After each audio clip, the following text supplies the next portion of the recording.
Masuk sekarang juga guys, masuk sekarang juga kita challenge sama nenek aku di sini guys. Join live, kita bareng-bareng main challenge di sini guys. 24 nonstop kita challenge di sini guys. Join live. Udah pernah nonton video yang barusan? Video yang isinya nenek-nenek dijadikan objek untuk meraup cuan. Ini belakangan video semacam ini lagi banyak banget beredar di media sosial. Ada-ada aja ya. Fenomena macam apa lagi sih nih? Yuk kita diskusi.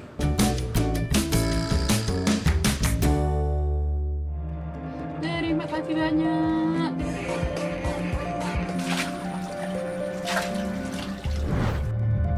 Nah, ternyata nggak cuma nenek-nenek yang lagi mandi di empang ya, tapi ada juga bapak-bapak yang lagi mandi pasir. Ini nih, dua jenis video yang belakangan ini lagi mondar-mandir di media sosial. Jadi, mereka-mereka ini lagi live streaming di sebuah platform media sosial.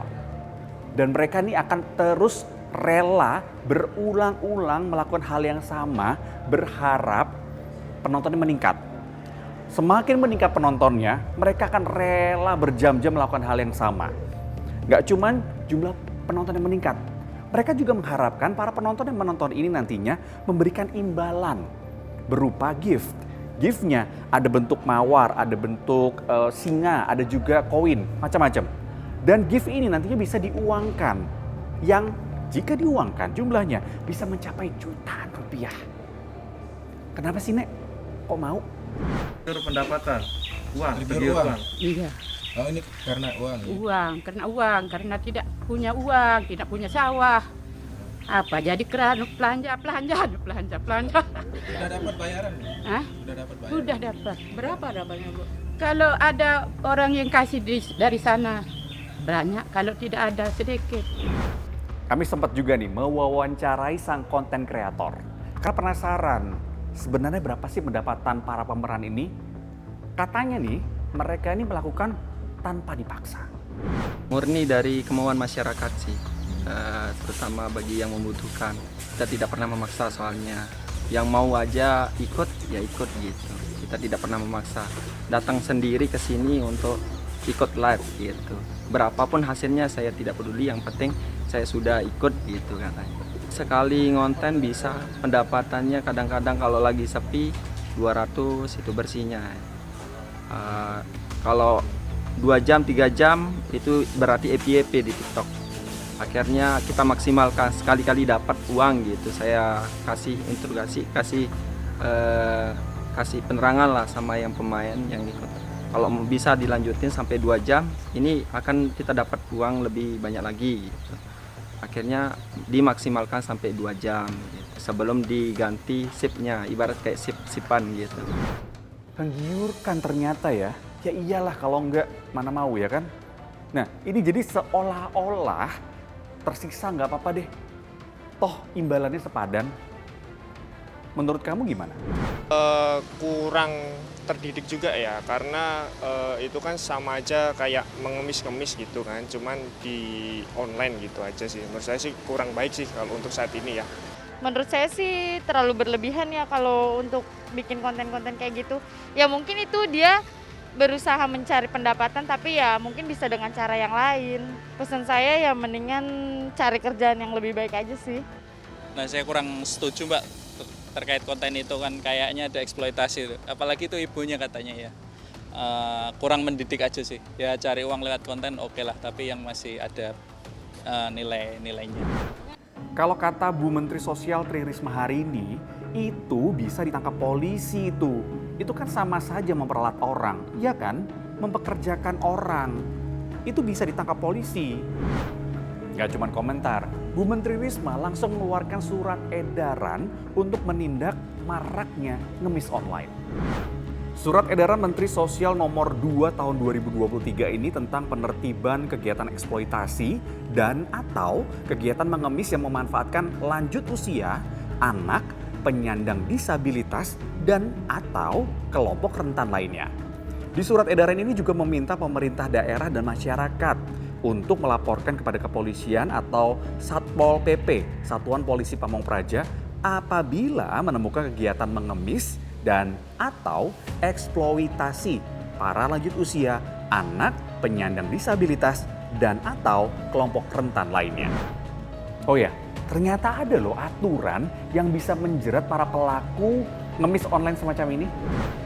Dalam Undang-Undang Nomor 21 Tahun 2017 tentang Pemberantasan Tindak Pidana Orang, Pasal 2 Ayat 1 dijelaskan, setiap orang yang melakukan perekrutan, pengangkutan, penampungan, pengiriman, pemindahan atau penerimaan seseorang dengan ancaman kekerasan, penggunaan kekerasan, penculikan, penyekapan, pemalsuan, penipuan, penyalahgunaan kekuasaan atau posisi rentan, penjeratan utang atau memberi bayaran atau manfaat walaupun memperoleh persetujuan dari orang yang memegang kendali atas orang lain untuk tujuan mengeksploitasi orang tersebut di wilayah negara Republik Indonesia dipidana dengan pidana penjara paling singkat 3 tahun dan paling lama 15 tahun.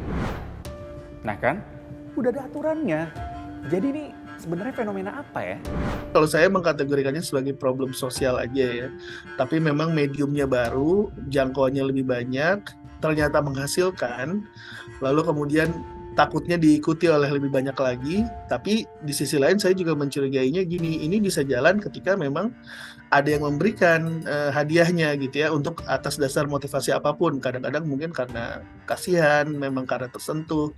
Tapi ketika itu berhenti, ketika tidak efektif lagi, atau malah sudah terlalu banyak yang melakukan hal yang sama, maka begitu berhenti juga fenomena ini gitu, karena memang tidak bekerja lagi, tidak ada insentif untuk melakukan hal yang sama. Nah, nanti mungkin harus ketemu lagi hal yang lain gitu, cara lain lagi, atau mungkin menampilkan sesuatu yang lain. Nah, tapi tadi batasnya tentu rasa kemanusiaan, etika, terus kemudian hukum terakhir gitu ya, jangan sampai melanggar hukum gitu.